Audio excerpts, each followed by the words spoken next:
နာအပ်တဲ့တရားနဲ့မပြည့်စုံဒါတစ်မျိုးနောက်တစ်မျိုးကအကြားမြင်လဲအကြားမြင်သူကနဲတော့နဲတယ်တဲ့ဒါပေမဲ့ကြားနာအပ်တဲ့တရားနဲ့တော့ပြည့်စုံ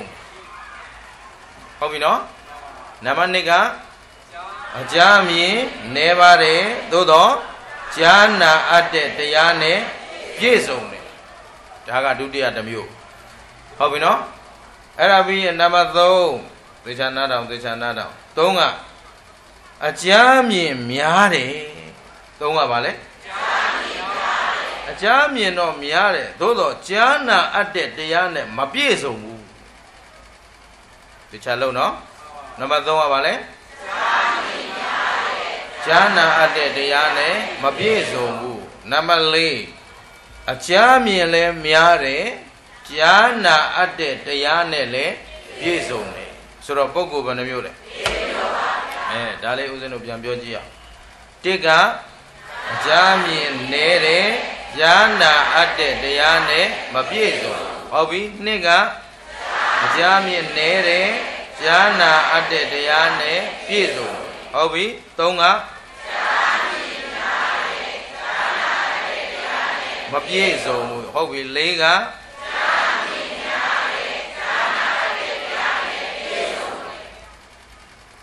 အဲ့ဒီပုဂ္ဂိုလ်၄မျိုးထဲမှာဘယ်ပုဂ္ဂိုလ်အကောင်းဆုံးတို့မြန်မာလူမျိုးတွေပေါ့တော့မပေါ့ပါအကောင်းတော့ရွေးတတ်တယ်ဒါပြင်ဘယ်သူအဆိုးဆုံးလဲနံပါတ်1အကြားမြင်လဲလဲတယ်ညာနာအပ်တဲ့တရားနဲ့လည်းမပြည့်လို့အဲ့ဒီ definition ပြန်ပေးရ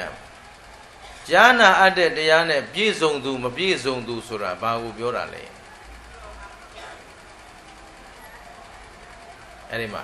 နော်အာယုံဆိုင်တာဒီမှာအာယုံဆိုင်တာအပြင်မှာဘာဖြစ်နေကဘာပြက်လက်ဒိုးနဲ့မဆိုင်ဘူးနော်ရှင်းတယ်နော်ဒါလေးနဲ့ပတ်သက်ပြီးတော့ဓမ္မကိုယုံသလားကောင်းတာလို့ရင်ကောင်းတာဖြစ်မှာမပြောကောင်းကျိုးပေးမယ်မကောင်းတာလို့ရင်အဲ့ဒီမှာ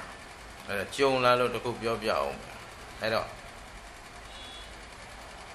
မုံတိုင်းတန်သင့်တဲ့နာကင်းမုံတိုင်းတန်သင့်တဲ့အရက်ကိုဦးဇင်းတို့သွားပြီးတော့အလူတန်းတွေလှုပ်တော့အခုလည်းတရားပွဲတွေလှုပ်ပေးနေတာရန်ကုန်မြို့မှာဒါရန်ကုန်မြို့တော်တော်ကံကောင်းတယ်ပေါ့ပုံမှန်ဆိုရင်တော့ဒီလိုတရားပွဲတွေရန်ကုန်မြို့မှာလှည့်ဟောဖို့ဆိုမဖြစ်နိုင်အဲ့တော့ကျန်တဲ့တရားပွဲတွေအထက်မှာပြည်ရပွဲတွေအကုန်ဖြတ်ထားပြီးတော့နာကိကိုကူညီရင်းနဲ့ဒုက္ခသည်တွေအတွက်ကူညီစောင့်ရှောက်ရင်းနဲ့လာရင်းနဲ့ဒီမှာဘတ်ဂျက်လည်းပြတ်သွားတာနဲ့ပေါ့နော်အဲ့တော့ရှားဖွေးထွက်ရင်းနဲ့ဒါအခုရတာတွေအကုန်လုံးဟာမုံတိုင်းတန်သင့်တဲ့အရက်ကဘုန်းကြီးเจ้าတွေကိုသင့်တင့်တယ်လို့ဝေဖန်ပြီးလူသွားမှာဖြစ်ပါတယ်အဲ့တော့အဲ့ဒီအရက်မှာရွာတရွာပေါ့လေအဲ့ဒီရွာအကုန်လုံးလည်းပြတ်သွားတယ်ရွာကြီးပါသွားတော့ပေါ့လူတွေလည်းအများကြီးသေးပေါ့အဲ့ဒီမှာဘုန်းကြီးတစ်ပါးကျန်အဲ့ဒီဘုန်းကြီးနဲ့ရွာသားတွေကပြောပြတော့ရှင်ဘုရားတဲ့အဲ့ဒီမုံတိုင်းတိုက်မဲ့အချိန်ကဟောဒီကျောင်းပေါ်မှာတဲ့ကျောင်းကြီးကလည်းပြိုပြက်နေဟောဒီကျောင်းပေါ်မှာပဋ္ဌာန်းရွတ်နေကြတာပဋ္ဌာန်းပွဲကြီးကျင်းပနေအဲ့ပဋ္ဌာန်းရွတ်ပြီးတော့အပိရေစက်ချတရားလေးဟောနေတော့အယုသမီးဘွဲတွေကဓမ္မစကြာနဲ့ပရိတ်တရားတွေရွတ်ဖတ်မယ်ဆိုပြင်းနေတဲ့အချိန်မှာလေကျန်းလာတယ်မုံတိုင်းလေးလေခက်ကြမ်းကြမ်းတိုက်လာတော့ကြောက်လန့်ပြီးတော့သူတို့ပဋ္ဌာန်းရွတ်နေတာရက်လိုက်တယ်ရက်ပြီးတော့မှကဲလွတ်ရပြေးကြပထမတော့ဆက်ရွတ်မယ်ပေါ့နောက်တော့လွတ်ရပြေးကြဆိုလေပေါ်တက်ပြီးတော့ပြေးတယ်ပြေးရောလေပေါ်လဲအတက်မုံတိုင်းကဆောင်းအတိုးနဲ့ရေအတက်နဲ့သွားတွေ့ဘုံကြီးရောလူရောအကုန်သေးပေါ့အဲ့တော့ဦးဇင်းပြောတယ်အေးအဲ့ဒါမင်းတို့ဆက်မရွတ်လို့သေသွားတာဆက်ရွတ်ရင်မသေဘူးဆိုတော့ဘုန်းကြီးအဲ့လိုလားမယုံဘူးလားလို့ပြောတယ်ဦးဇင်းအတွေ့အကြုံလေးတစ်ခုပြောပြမယ်ယဟန်3ဝါမြောက်တောနယ်တွေကမ္မထမ်းတရားလိုက်ပြီးတော့ဦးဇင်းတို့ညီတော်နောင်တော်တွေကဓမ္မဂရိကကလည်းနဲနေတော့သွားမင်းတယောက်ထဲသွားဖြစ်နိုင်လားတဲ့ဖြစ်အောင်လုပ်ရမှာပေါ့ဗျာတာဝန်ပေးလာမှတော့ရအောင်လုပ်တာပေါ့ဆိုသွားပြီးတော့တော်တော်လေးခေါင်းပါတယ်ကားလမ်းမပေါက်ဘာမပေါက်ပေါ့အဲ့ဒီရွာကိုလှဲနေကြီးပဲ-30လောက်စီးပြီးတော့သွားရခရီး1000ခေါ်တာ အဲ့တော့အဲ့ဒီမှာသွားပြီးတော့တရားပြတော့ညနေဆောင်အချိန်မှာရက်ကမ္မထမ်းပေးတယ်9 နာရီကနေ9 နာရီခွဲမတ်တရက်ပြီးရှုမှတ်တဲ့ကမ္မထမ်းလေးပေးတော့4 နာရီ3 နာရီကနေ4 နာရီခွဲဦးစင်းကိုယ်တိုင်ပဲတရားဟောတပါးတည်းဆိုတော့ကိုယ်တိုင်ပဲဟောရတာပေါ့အဲ့တော့တရားပွဲပြီးတာနဲ့လေတွေမှုံလာပြီးတော့ဘေးပတ်ဝန်းကျင်မှာလေကြီးမိုးကြီးတွေချအဲ့တော့ဂောပကလူကြီးတွေကပြေးချလာအကျိုးဆောင်လူကြီးတွေကရှင်ဖျားတဲ့9 နာရီချိန်တော့နားမထင်နေတယ်ဘာဖြစ်လို့တော့ကွာဘေးမှာမိုးတွေလေနေလာနေပြီလောရတာကွင်းမြင့်ကြီးထဲမှာထရွက်ကလေးတွေမိုးပြီးတော့အရိပ်လုံယုံလေးမိုးတောင်မလုံနိုင်ဘူးထရွက်တဲကြီးထိုးမတ်တက်ကြီးထိုးပြီးတော့အဲ့ဒီထဲလောရတာစားတော့မြေကြီးပေါ်စားပေါ်လေအိပ်ပေါ်မြေကြီးပေါ်အိပ်ပေါ်ဒီလိုစကန်းနေအဲ့ဒီမှာလာပြောတော့ဘုသူမင်္ဂလာလည်းတက်ကြွနေတဲ့အချိန်ပေါ့လေ3 ဝါဟလားကမ္မထာစပြနေတာဆိုတော့မနားနိုင်ဘူးကွာတော့သူလေတိုက်တာငါလည်းမဆိုင်ဆိုတော့ဘုန်းကြီးဖြစ်ပါမလားမင်းတို့မယုံဘူးလားမလုပ်ရဲဘူးတဲ့မလုပ်ရဲနေမောင်းခောက်ကွာအလုပ်ရှုပ်တယ်မောင်းခောက်ယောဂီတွေသွင်းဓမ္မယုံတဲ့ကိုဓမ္မယုံဆိုအဲ့ထရွက်တဲတဲ့ကိုသွင်းမန္တအောက်ကိုသွင်းပြီးတော့မှကဲအားလုံးယောဂီတွေငါဆန္ဒတစ်ခုတည်းနဲ့တော့မလုပ်ဘူးမင်းတို့ကိုလည်းမေးရအောင်မင်းတို့တရားကိုယုံသလားဆိုတော့ယောဂီတွေကလည်းတောသားတွေပြီးပဲတက်ကြွကြွပဲမြို့ပေါ်နဲ့တော့မတူမြို့ပေါ်ယုံတယ်ဆိုတာစိတ်ပါလက်ပါမဟုတ်ဘူးဟိုလူတွေတော့စိတ်ပါလက်ပါယုံတယ်ဗျာယုံရင်အခုမင်းတို့ရှေ့တယ်မဲ့ငါကလည်းပလင်ပေါ်ကနေမတ်တက်ရပ်ပြီးတော့ရက်ကမ္မထမ်းပေးမှာအဲ့ဒါဒီလေချမ်းကြီးထဲမှာတိုက်လို့ငါတို့ပါသွားရင်လည်းမင်းတို့ရောငါရောပါမှာအတူသေးရဲသလားမေးသေးရဲတယ်ဗျာโอเคအဲ့တော့တရားကိုရောယုံသလားယုံတယ်ကဲဒါဖြင့်ဘာမှမဟုတ်နဲ့ကမ္မထမ်းစမယ်တယောက်မှတုတ်မှမလုံးနဲ့ဘယ်လေဘယ်မိုးလာလို့မှကမ္မထမ်းကိုအပြတ်မခံပါနဲ့ဆိုတဲ့အဓိဋ္ဌာန်ချရမလားရတယ်โอเคဆိုတော့တောသားတွေနဲ့သိစင်ပြေအဲ့ဒါအကုန်လုံးကိုဒီတိုင်းပြောပြီးတော့မှသရတရားတက်အောင်ပြောပြီးတော့စမယ်ဆိုပြီး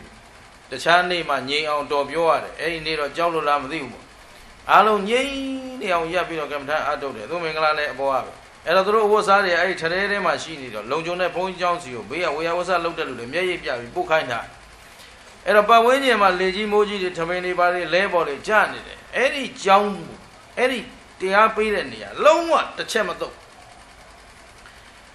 အဲ့ဒါလေးပြီးသွားတော့မှကဲတရားစကားတရားချပြီး9 နာရီခွဲပြီးသွားပြီအားလုံးလည်းဟိုဘက်မှာဘေးလေတွေမိုးတွေကျနေတယ်အဲ့တော့အရေးရှိတဲ့နေရာရွှေ့ကြဆိုသူတို့ပစ္စည်းတွေအကုန်အရေးထဲရောက်သွား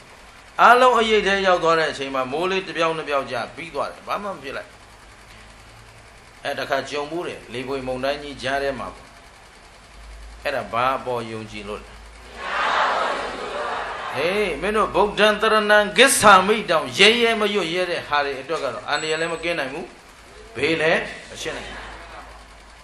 ရှင်းလားဒီတိုင်းပြေးလွှားနေလဲသေမှာပဲအခုနာဂင်မုန်တိုင်းတည်းရဆိုရင်ပြေးလဲသေတာပဲမပြေးလဲသေတာပဲအဲ့တော့သေမဲ့အတူတူကတော့ဘာနဲ့သေမလဲအေးအဲ့ဒီသတ္တိမျိုးမင်းတို့မမွေးရဲလို့သေကုန်တာဆိုတော့ဒါဥတုမင်္ဂလာတဇွတ်ထိုးပြောတယ်လို့များခင်ဗျားတို့အေးအရေးကြုံရင်ကို့မှာအားကိုးစရာရှိရမယ်အဲ့ဒီအတွက်ဒီမှာလာပြီးအပ္ပသုတ္တသုတ်ဆိုတာအချားမြင်နေတဲ့ဉာဏ်အပ်တဲ့တရားနဲ့မပြည့်စုံဘူးဆိုတာဘာကိုဆိုလိုတာလဲလို့မေးရင်အချားမြင်နေတယ်ဆိုတော့သူ့မှာဘုသုတ္တမရှိဘူးဘုသုတ္တမရှိဘူးနေတယ်ပေါ့ဘုသုတ္တနေတဲ့အတွက်သူ့မှာဘယ်လိုချစ်လို့ဘယ်လိုကြံလို့ဘယ်လိုနေထိုင်ရမှာမသိဘူးလောကမှာလေတချို့တရားနာချိန်တောင်မရတဲ့လူတွေအများကြီးစာဖတ်ချိန်လည်းမရဘူးဟိုတောနယ်တွေမှာဦးဇင်းတို့သွားပြောရင်ရန်ကုန်တော့မပြောရဲပါဘူးလေနော်ဟိုတောတွေပြောတာကောင်းပါဟောရွှေဘုံနယ်ဘက်တောတွေလျှောက်သွားတရားဟောတဲ့အခါညကျရင်လူငယ်တွေစုသိပ္ပံဆိုင်ရာဘုသုတ္တတွေဇာရိတ္တပိုင်းဆိုင်ရာတွေဒေသန္တရဘုသုတ္တတွေကိုရောက်ဖို့တဲ့နိုင်ငံလေးတွေအကြောင်းတွေပေါ့လေလျှောက်ပြောပြဗဇာလေးတွေဟာနားထောင်နေဟာမင်းတို့ကောင်းတွေတော်တော်အားတဲ့ကောင်းတွေပဲအခုငါပြောနေတာမင်းတို့ရှေ့နာဂျာနယ်တွေကဖတ်ပြောနေတာအဲ့ဒါမင်းတို့ဘယ်သူမှမသိဘူးပါဇာကြီးဟာပြီးတော့ကြည်နေတယ်အဲ့ဒါမင်းတို့မရှက်ဘူးလားနောက်ဆုံးကြမှာအဲ့ဒါလိုပြန်ပြီးတော့သူတို့လမ်းကြောင်ပေးရတယ်အဲ့တော့မြန်မာလူမျိုးဟာစာဖတ်အမတန်ပြင်းတယ်နောက်အတွေးခေါ်အမတန်နဲတယ်သွားနေကြလမ်းကြောင်တိုင်းသွားပြီးလုံနေကြအလုပ်တိုင်းလုံနေတာပဲဆယ်ရင်ကောင်းလဲကြောက်ချင်းကြောက်နေတာကိုယ့်အရသားဆယ်ရင်ကောင်းကိုယ့်ရထဲအကောင်ပဲဘာကြောက်ဆရာလို့လဲဟာလားအဲ့ဒီလောက်ကိုဘုသုတ္တမရှိတဲ့လူတွေနော်ဆယ်ရင်ကောင်းဖြဲ6တန်းအောင်ကြောက်တယ်ဆိုတော့နော်အဲ့ဒါကို